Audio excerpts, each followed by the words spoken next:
Hi friends, అందరూ ఎలా ఉన్నారండి? Welcome to my channel. Friends, ఈరోజు నేను మీకు చూపించబోయే డిష్ ఏంటంటే ఆలు 65 అండి. ఫ్రెండ్స్, ఆలు 65కి నేను ముందుగా ఒక 300 గ్రామ్స్ వరకు బంగాళదుంపలండి, అంటే పావు కిలోకి ఎక్కువగానే ఉన్నాయండి, నేను తీసుకున్నాను. ఫ్రెండ్స్, వీటిని ముందుగా పైన పొట్టు అనేది మనం తీసేసుకోవాలండి.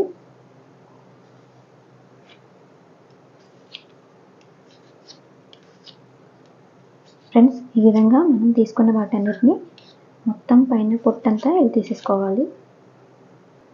ఫ్రెండ్స్, ఈ విధంగా పొట్టు చేసుకున్న బంగాళదుంపల్ని ఒక బౌల్లోకి వాటర్ వేసుకొని వీటిని ఇందులోకి ఒకసారి వాష్ చేసేసుకోవాలండి.